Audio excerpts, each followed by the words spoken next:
The galaxy had rules. Every species learned them early, carved into their survival instincts by millions of years of natural selection. Rule 1 was simple. When the Krethak Dominion arrived in your system, you surrendered. Not because surrender guaranteed survival, but because resistance guaranteed extinction. The Krethak were older than most stellar civilizations, their empire spanning 2,000 worlds, their war fleets capable of cracking planets like eggs. They had conquered for 50,000 years, and in all that time across all those worlds, no species had ever made them bleed. Then they found Earth. Commander Vikal stood on the bridge of the dreadnought Endless Victory, watching the blue-green planet rotate peacefully on his view screen. His 4 eyes narrowed with something close to boredom. Another primitive world, another easy conquest. His scouts had reported that humans had barely achieved faster-than-light travel, that their weapons were laughably outdated, that their civilization was fragmented into hundreds of competing nations. It would take 3 days, maybe 4, to break them completely. After that, the humans would join the other tributary species, working Krethak mines and factories until their sun went cold. Vikal activated the communication array, broadcasting on all frequencies. His translator would convert his words into every human language simultaneously. This was standard procedure, the same speech he had given 100 times before to 100 different species. Humans of Earth, he began, his voice carrying the weight of inevitability itself, you have been selected for integration into the Krethak Dominion. Resistance is extinction. Surrender is survival. You have 12 hours to transmit your unconditional capitulation. Choose wisely. He closed the channel and turned to his tactical officer. Deploy orbital platforms. Standard suppression pattern. I want their military installations mapped and ready for elimination if they're foolish enough to refuse. The officer clicked acknowledgement, and within minutes, 1,000 automated weapons platforms began spreading across Earth's orbit like a metallic disease. Vikal expected panic. He expected desperate diplomatic transmissions. He expected, perhaps, some token military response that his shields would swallow without noticing. What he didn't expect was silence. For 11 hours and 57 minutes, the humans said nothing at all. Their cities continued their normal routines. Their military forces didn't mobilize. Their leaders didn't broadcast emergency messages. They simply continued existing as if the most powerful empire in the galaxy hadn't just demanded their surrender. Then, with 3 minutes remaining, a single transmission came through. It was audio only, no video, and the voice was calm, almost friendly. Commander Vikal, this is Secretary General Martinez of the United Earth Government. We've reviewed your offer. Our answer is no. There was a pause, and Vikal felt his secondary hearts begin to race with something he hadn't experienced in decades. Confusion. You should also know, Martinez continued, that your orbital platforms just stopped working. We've been inside your system since you entered our solar system. Your weapons won't fire. Your shields are at 30% and dropping. Your engines are going to shut down in about 40 seconds. Vikal's bridge erupted into chaos. Officers shouted status reports, alarms screamed, and every system display flashed red. His weapons officer was hammering controls that no longer responded. His shields were indeed collapsing, peeling away like dead skin. And his engines, the massive drives that could push a dreadnought to 0.9 light speed, were powering down despite every override command. How? Vikal demanded, his voice cracking. How did you penetrate our systems? Our security is quantum encrypted, physically isolated, designed by the greatest minds in the Dominion. Martinez's voice came back, still calm, still friendly. Commander, we've been hacking each other's computers for 300 years. We've had criminal networks that could break into any system ever built. We've had teenage kids who could crash government databases for fun.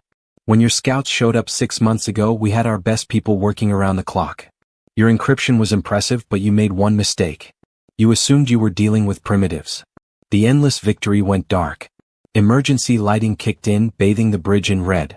Vikal's crew stared at their useless consoles, at their commander, waiting for orders that wouldn't matter. Outside, the 1,000 orbital platforms drifted as dead metal, and across the fleet, 50 other Krethak warships were experiencing the same catastrophic failure. So here's what's going to happen, Martinez said, and now there was iron beneath the friendliness. You're going to sit in orbit nice and quiet while we board your ships. You're going to tell us everything about the Dominion, every world you've conquered, every species you've enslaved, every weapon you've built. And then, Commander Vikal, we're going to take your ships apart piece by piece, learn everything you know and build something better. Because that's what humans do. We learn. We adapt. We never stop improving. Vikal collapsed into his command chair, his 4 eyes wide with the realization that was sweeping through him like ice water. The Krethak Dominion had finally found something they had never encountered in 50,000 years of conquest. They had found a species that didn't just survive through strength or numbers or technology. They had found a species that survived through pure, stubborn, relentless ingenuity. They had found humans. Outside his viewport, small human ships were approaching, and Vikal knew with absolute certainty that the galaxy's rules had just changed forever. The unbreakable. 3 months later, the Krethak High Council convened in emergency session for the first time in 4,000 years.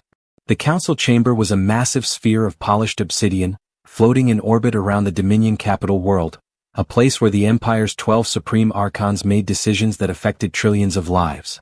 They had gathered here to discuss plagues, rebellions, and the occasional interspecies war, but never had they convened to discuss a single lost fleet. Until now. Archon Theldris, eldest of the council and veteran of 800 campaigns, stood at the center of the sphere, his holographic form flickering with barely controlled rage. "Explain to me," he said, his voice dangerously quiet, "how 50 warships, including 3 dreadnoughts, simply vanished. Explain how Commander Vikal's entire invasion force went silent. Explain how a species that barely achieved lightspeed managed to make the Krethak Dominion look like fools."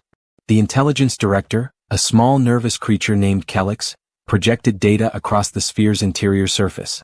"My Archon, we've pieced together what happened from long-range sensor data and intercepted communications.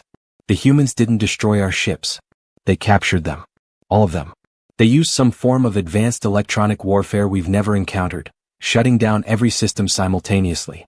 Then they boarded, captured our crews without killing them and took everything. Ships, weapons, data cores, everything." Another Archon, Mordessa the Conqueror, laughed bitterly. "Impossible. Our systems are isolated, quantum encrypted, built with 5-layer redundancy. No species has ever penetrated them, not even the Xyloth Collective with their neural processors." Kelix's display shifted, showing grainy footage recovered from a spy satellite. It depicted human technicians swarming over a Krethak dreadnought like insects over a carcass, cutting into hulls, extracting components, working with a speed and efficiency that seemed almost frantic. They didn't just penetrate our systems, Archon Mordessa. They understood them. Completely. Within days of capture, they were reverse engineering our technology. Within weeks, they were improving it. Our scouts report that humans are now retrofitting their own ships with our weapons, our shields, our drives. But they're not copying us. They're making everything better, lighter, faster, more efficient. The sphere fell silent.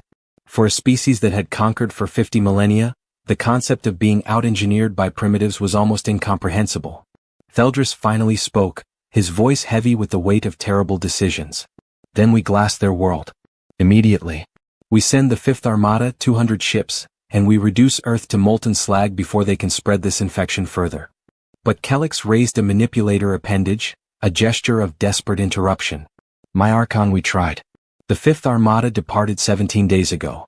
They arrived at Earth's solar system yesterday. They lasted 4 hours. The display shifted again, showing scattered debris fields where proud Krethak warships had once been.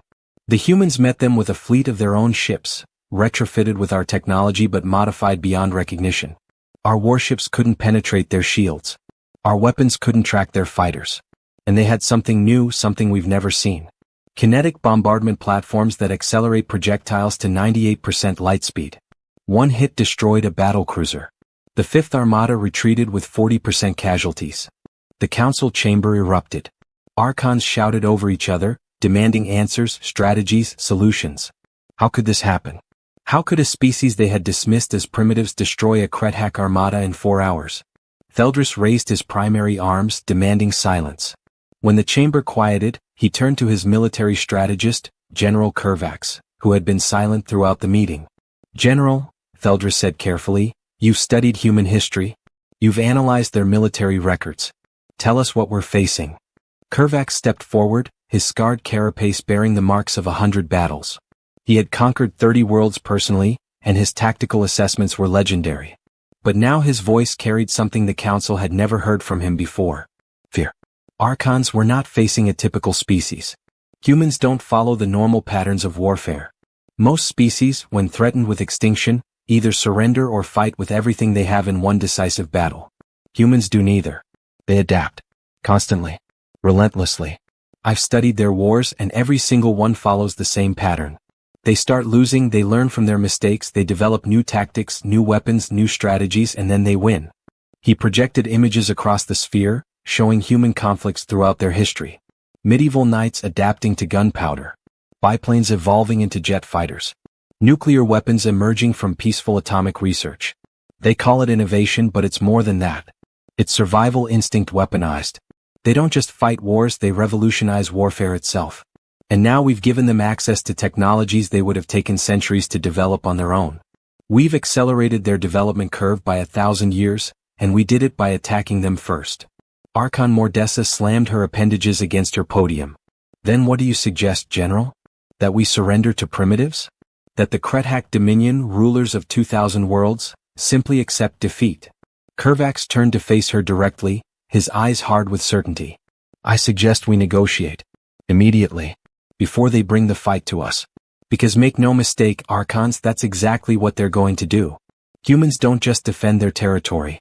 Once they decide you're an enemy, they don't stop until you're no longer a threat. And right now, we're the biggest threat in their galaxy. As if summoning his words into reality, alarms began screaming throughout the council chamber. A communications officer burst into the sphere, his voice panicked. Archons. Multiple faster-than-light signatures detected. Emerging at the edge of the capital system. Configuration matches modified Krethak dreadnoughts with human energy signatures. Theldris felt his blood run cold. How many ships? The officer's voice cracked. 112, my Archon. And they're broadcasting a message. Audio only. They're asking to speak with whoever's in charge. The sphere's central display activated, and a human voice filled the chamber. It was female this time, calm and professional, speaking flawless Krethak standard. Attention Krethak High Council. This is Admiral Chen of the United Earth Defense Force. We're here to discuss terms. You tried to conquer us. You failed. You tried to destroy us. You failed again. Now we're at your doorstep with a fleet built from your own technology, improved with human ingenuity, crewed by people who really don't like being threatened. So here's the deal. You leave humanity alone, you free every species you've enslaved, you dismantle your empire peacefully, or we dismantle it for you. You have 12 hours to decide. And before you think about fighting, remember, we're the species that turned your dreadnoughts into scrap in 4 hours. Imagine what we can do to your homeworld. The transmission ended, leaving the council chamber in absolute silence. 12 supreme archons, rulers of an empire older than most civilizations, stared at each other with the dawning realization that everything had changed. They had tried to conquer humanity and had instead awakened something that would reshape the entire galaxy. Theldris looked around at his fellow archons and spoke the words none of them wanted to hear. Prepare a diplomatic response.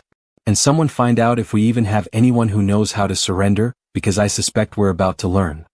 The unbreakable. The surrender was signed 6 hours later, not because the Krethak were cowards, but because Archon Theldris was old enough to recognize inevitable defeat when it stared him in the face. The treaty was unlike anything the galaxy had ever seen.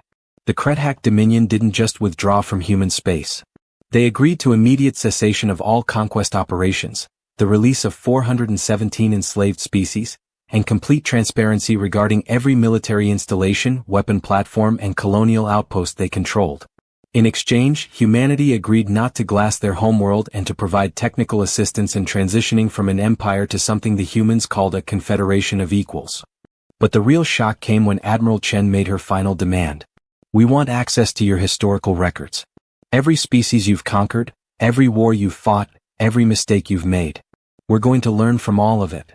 Theldris had agreed immediately, because he understood something fundamental about humans that most species would take decades to grasp. They didn't just want victory. They wanted knowledge.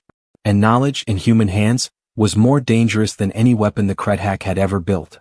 2 years after first contact, the galaxy looked completely different. The Krethak Confederation, as it was now called, had become humanity's unlikely partner in reshaping galactic civilization. Dozens of former tributary species were discovering freedom for the first time in centuries, and human advisors were everywhere, helping rebuild governments, establish trade networks, and teach the one thing humans seem to do better than anyone else: adapt and improve. Earth itself had become a hub of innovation, where alien technologies mixed with human ingenuity to produce advancements that astonished even the oldest civilizations. Commander Vikal, no longer a commander of anything, stood in what humans called a coffee shop, in downtown Geneva, waiting for his appointment. He had spent the last 2 years in what amounted to comfortable imprisonment, debriefed endlessly by human intelligence services, teaching them everything he knew about Krethak military doctrine, technology, and imperial structure. He had expected execution or at minimum life imprisonment. Instead, the humans had offered him a job. Secretary General Martinez walked in right on time, carrying 2 paper cups of something that smelled bitter and chemical. He handed one to Vikal with a smile. Commander. Or should I say Ambassador Vikal? That's your new title if you accept. Vikal took the cup cautiously, sniffing the dark liquid inside. Coffee, the humans called it. They were addicted to the stuff, drank it constantly, claimed it helped them think. He had tried it once and spent 6 hours convinced his heart was going to explode. Ambassador to where, Secretary General? I'm a war criminal by my own people's standards. The Confederation Council voted to strip me of rank and citizenship. Martinez sat down across from him, sipping his coffee like it was water. Ambassador to the Galactic Council. We're establishing one, by the way. 30 species so far, more joining every month. We need someone who understands how the old empire worked, someone who can help us avoid repeating history's mistakes. You conquered 100 worlds, Vikal. You know how imperial systems fail. That makes you valuable. Vikal set down his cup, his 4 eyes studying the human carefully. What? Why offer this to me? I tried to conquer your world. I would have enslaved your entire species without a second thought. Martinez leaned back, his expression growing serious. Because holding grudges is expensive and we've got bigger problems to solve. Look, Vikal, we've been studying galactic history since we got access to the Krethak archives. You know what we found?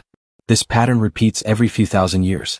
One species gets powerful, conquers everyone else, builds an empire, eventually collapses, and the cycle starts over. The Krethak did it. The Xyloth before them. The Vormesh before that. It's the same story over and over, and it always ends the same way. With millions dead and civilizations destroyed. He pulled out a data pad, sliding it across the table. The display showed a complex web of connections, trade routes, diplomatic channels, and mutual defense agreements. We want to break the cycle. Build something that lasts. A real coalition where species cooperate instead of conquering each other. But we can't do it alone, and we can't do it by pretending the past didn't happen. We need people like you who understand what went wrong to help us build something better. Vikal stared at the data pad, his mind racing. It was ambitious, possibly insane, and so typically human that he almost laughed. They had defeated the most powerful empire in the galaxy in less than a year, and now they wanted to reorganize galactic civilization from the ground up. And if I refuse? Martinez shrugged. Then you stay here, comfortable but useless while history happens around you. Your choice. He stood up, preparing to leave, then paused. You know what the other species are saying about humans? They're calling us the bridge builders. The species that turned enemies into allies. Some of them think we're naive. Others think we're brilliant. Me. I think we're just practical. We learned a long time ago that making friends is cheaper than making war. He left the coffee shop, leaving Vikal alone with his thoughts and his terrible coffee. Outside the window, Geneva bustled with activity. Humans hurried past, mixed with dozens of alien species now living openly on Earth. Krethak, Xyloth, Vormesh, species that had been enemies for millennia, now sharing sidewalks and conversations. It was chaotic and messy and completely improbable, and somehow it was working. Vikal picked up the data pad again, scrolling through the proposed structure of this galactic council. It was brilliant in its simplicity. No single species in charge. No emperor, no dominion, no central authority that could be corrupted.